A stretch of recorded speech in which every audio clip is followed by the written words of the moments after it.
this module, you will learn about the criterion for spontaneity and entropy. We know that the first law of thermodynamics states that energy can neither be created nor destroyed, although it may be converted from one form to another. We also know that the transfer of energy usually occurs due to heat, Q, or work, W.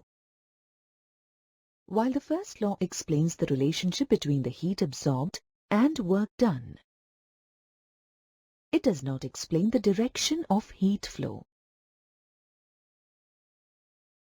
For example, if we keep a cup of hot tea in a room, the law does not indicate whether the heat will flow from the hot cup to the cold surrounding or vice versa.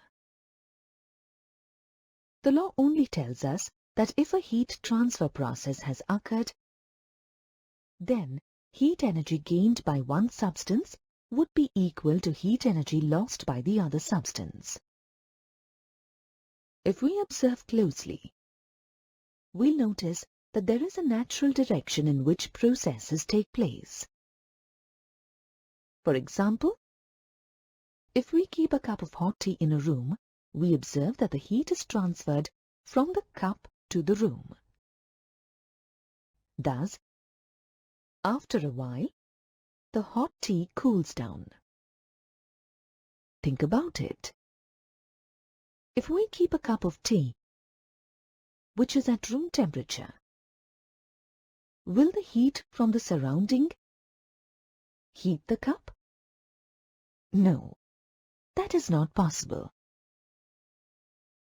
Similarly, water flows naturally from higher level to lower level, while we have to use a motor to transfer water from lower level to higher level.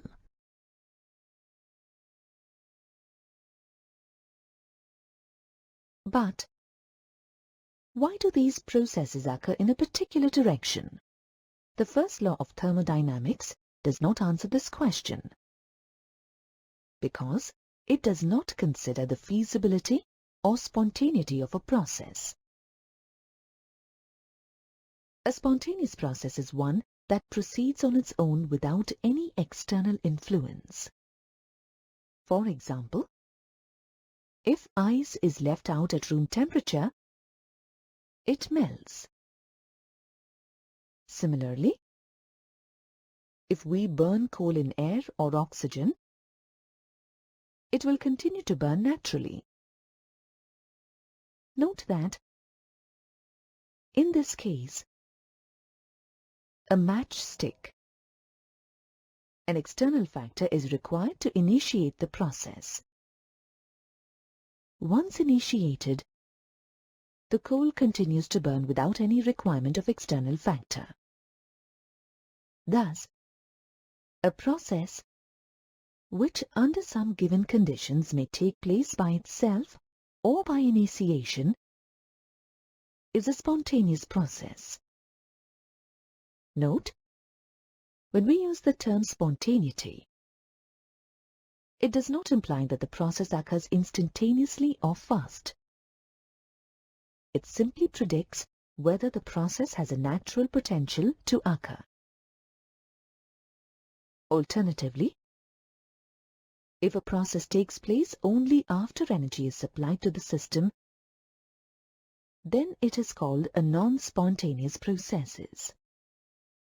For example, to prepare tea, we have to heat a cup of water. For this, we need an external factor, burner. Heating requires continuous supply of gas. Thus, this is a non-spontaneous process. Now, let's look at some spontaneous chemical reactions. When octane burns spontaneously in oxygen, it gives carbon dioxide and water. Heat is evolved. Hence, the reaction is exothermic. The reaction can be illustrated as shown here. As seen in the diagram, the reaction is accompanied by evolution of heat. That is, the enthalpy of the products is less than that of the reactants. Thus, we can conclude that a reaction is spontaneous because it is accompanied by a decrease in enthalpy. Or, we can say that decrease in enthalpy is the criterion for spontaneity.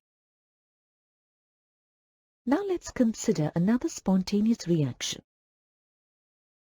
Dinitrogen pentoxide decomposes spontaneously at room temperature into nitrogen dioxide and oxygen. This reaction, although spontaneous, is endothermic. From this, we can conclude that spontaneous processes are generally exothermic. But some endothermic process may also be spontaneous. Thus, decrease in enthalpy is not the only determining factor for spontaneity. Let's look at another criterion for spontaneity. We have with us a container with a partition. We filled each side of the container with two gases, A and B, that do not react with each other. When we remove the partition between the gases, we observe that the gases mix with each other spontaneously and completely. At this point, the system is not organized, it is chaotic.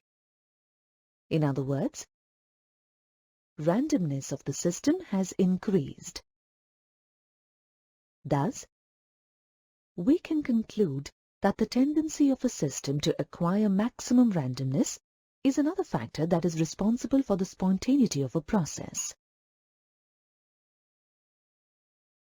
Thus, we can conclude that the tendency of a process to be spontaneous depends on two factors: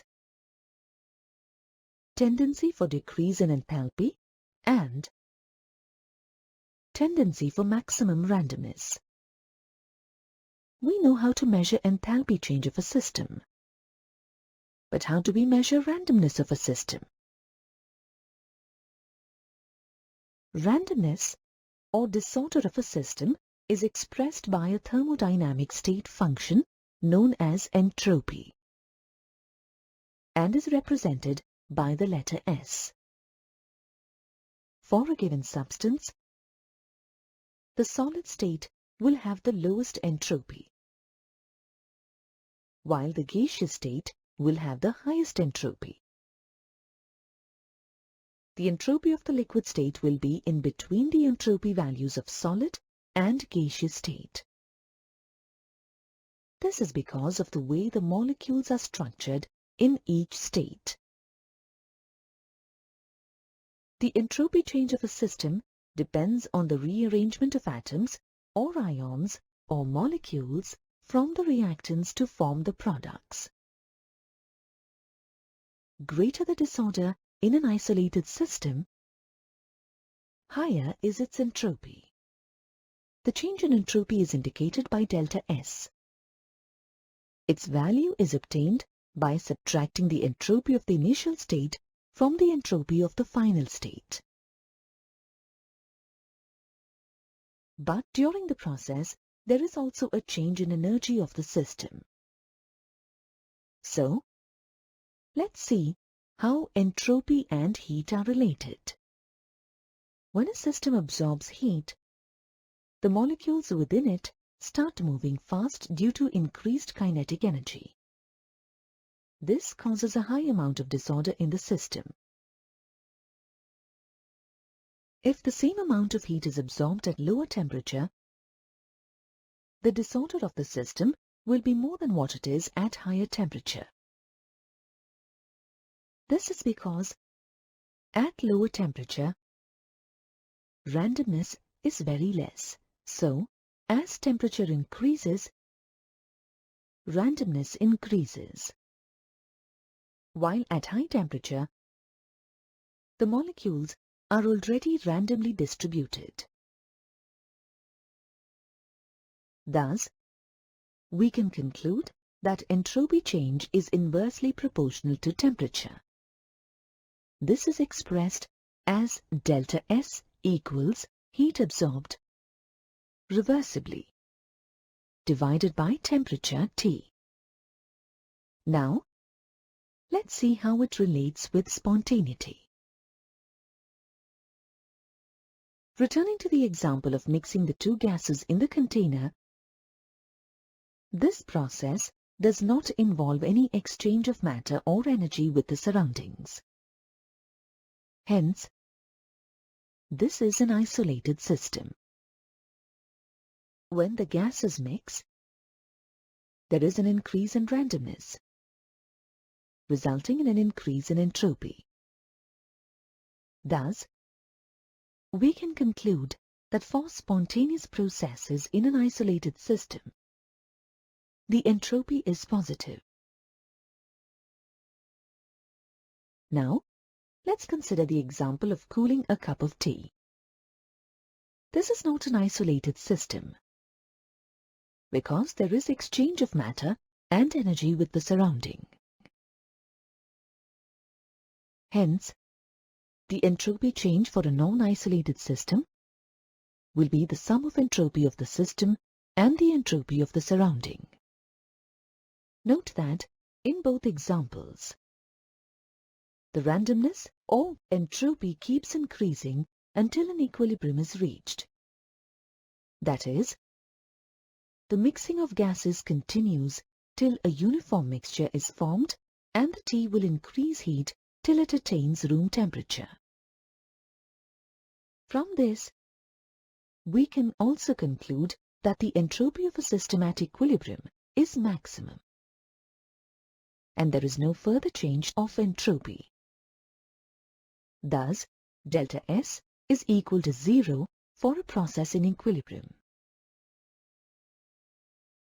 We can also conclude that the total change in entropy, delta S total, is the sum of entropy change of system, delta S system, plus entropy change of surrounding, delta S surrounding, and is greater than 0.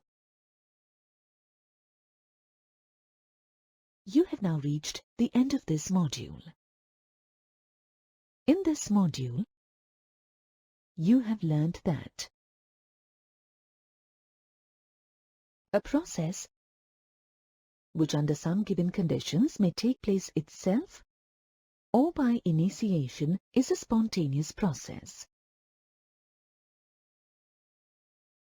Processes that take place only by supplying energy continuously from outside the system are called non-spontaneous processes.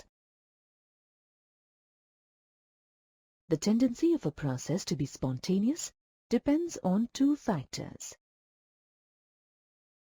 tendency for decrease in enthalpy and tendency for maximum randomness. Randomness or disorder of a system is expressed by a thermodynamic state function known as entropy, represented by the letter S. For a given substance, the solid state will have the lowest entropy, while the gaseous state will have the highest entropy. The entropy of the liquid state will be in between the entropy values of solid state and gaseous state. Entropy change is inversely proportional to temperature. Spontaneous processes in an isolated system have a positive entropy. Entropy change for non-isolated systems will be the sum of entropy of the system and the entropy of the surrounding. Entropy of a system at equilibrium is maximum, and there is no further change of entropy. Total change in entropy, delta S total, is the sum of entropy change of system. Delta S system plus entropy change of surrounding, delta S surrounding, and is greater than 0.